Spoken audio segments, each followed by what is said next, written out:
Today with Ray. Hello, my friends. Well, folks, if you look on that gigantic, sharp, interactive board, you'll see Great America's logo. Above it, it says a lot going on at Great America. There is a lot going on at Great America, folks. You know, I discussed the lawsuit, the ex-president suing Great America and the ownership. And by the way, Great America gave a response to that lawsuit. It's in the court system, so I'm going to go through that, and then I'll do a part 2 of that episode coming soon. I recently read where Great America was going to do the financing for little MSPs to buy other MSPs.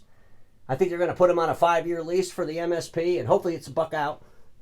That's a joke, but I'll talk more about that.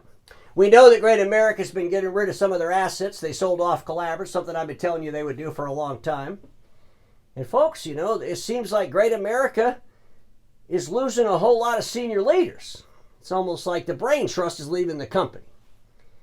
We also know that Great America was the founding member of a peer group called Technology United once. That peer group doesn't exist anymore. That peer group used to have a meeting out in the desert. It was called the Executive Connection Summit, and they would talk about the ERP that was going to be the ERP for the imaging channel. It was a product called Forza, and we all know where Forza is. I don't know if anybody can find it anymore. And we all know that Technology United is defunct. But there's a new club. It's called the Consortium, and Great America is a founding member of the Consortium. And the Consortium has a meeting out in the desert, and it's called the Executive Connection Summit. And apparently that meeting is turned into a meeting about an ERP because we see the advert, the industry's ERP, Acumatica. So without any further ado, let's talk about this stuff. The first thing I want to do is address this brain trust leaving the company. I mean, I'm asking, are these exits creating an experience vacuum?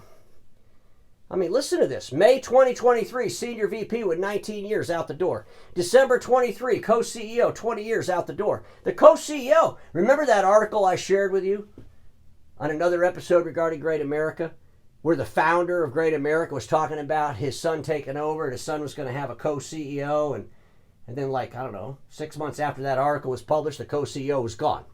February 2024, the president, the one that's in the lawsuit with Great America, leaves. May 2024, VP, 27 years out the door. July 2024, VP/GM, 13 years out the door. There's a rumor out there, and I'm pretty sure this is true because I heard it from a whole lot of people, that the executive vice president/COO is leaving the company in the spring of 2025. What I find interesting about the executive vice president/COO is that individual is actually in the lawsuit documents that I've shared. There was a lawsuit where the president of Great America is suing Great America and the ownership, and I shared those documents on LinkedIn so you could all read it. Well, the COO is mentioned in those documents. I'm hoping you all had a chance to read that because it's a very good read. But ladies and gentlemen, when you think about the brain trust leaving, I got to think about some publications that I've seen in the past. Great America does these securitizations. They bundle up their leases and sell them off. S&P Global, they kind of do some research on all that, and they analyze that, and they share thoughts on that. Listen to this. The company is distinct from many other small ticket equipment leasing companies because it benefits from long tenure and senior management continuity. I don't think you're going to be able to say that anymore because a lot of the senior management and leaders are leaving. I'm sure they'll figure out a way to spin it. Great America benefits because our leaders are so young they're closer to the future. Something like that. I'm sure they'll figure out a way to spin that. Let's talk about MSP financing. Great America wants to finance an MSP buying another MSP. What are they going to do? Call them up, hey, Great America, I want to buy the MSP down the street. Can you put them on a 5-year lease? Make sure it's a buck out, though. I want to own them at the end. I got to ask the question to Great America. Did you come up with this concept because you financed Collaborants for the 20? You know, the 20 bought Collaborants. I mean, did you all meet, like the 20 group? The owner of the 20 meets with Great America, and they're at the club, and he said, I'd really like to buy Collaborants, but, you know, I don't know. That's a lot of money. I got to get financing together. And Great America said, oh, don't worry about that. We'll just put it on the lease. I mean, I don't know. I'm just asking that question, but that would be interesting to find that out. Let's talk about this craziness in the desert. Great America, the founding member of 2 peer groups. One peer group called Technology United that no longer exists. Technology United had a meeting out in the desert. That meeting out in the desert was all about an ERP to replace ECI Automate. They put in their advertisement, 5 reasons why Forza and SAP Business One is right for the imaging channel. I guess none of those 5 reasons worked out. And now, that no longer exists. I guess we could put a big X through that, right? That doesn't exist anymore.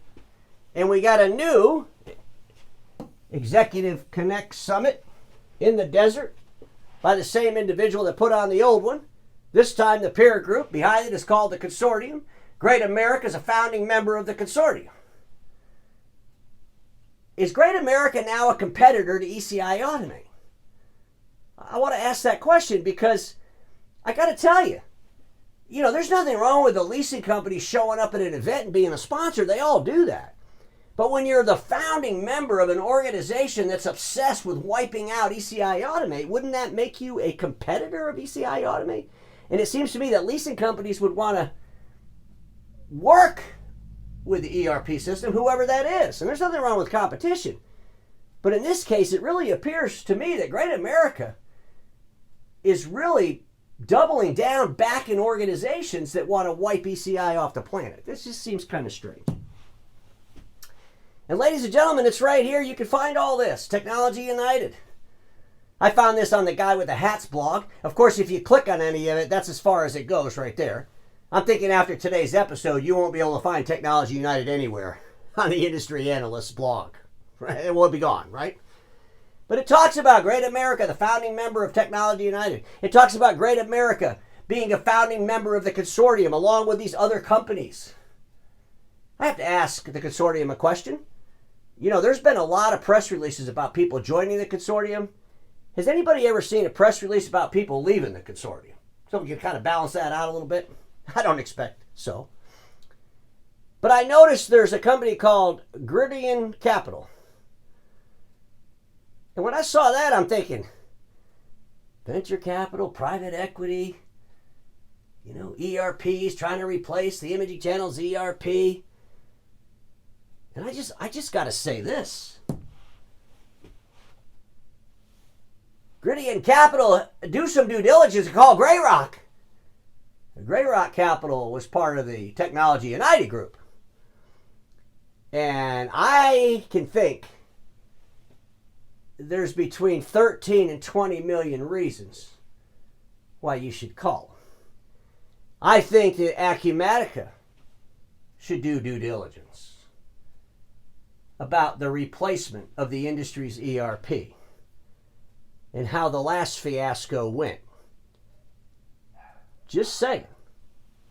Lots to think about, and ladies and gentlemen, as soon as I'm through going through the response GreatAmerica gave to the courts regarding the lawsuit, I will share part 2 of that episode. Until then, everybody watching me knows this: status quo is the killer of all that'll be invented. Don't get stuck in status quo, and I'll see you all on Monday.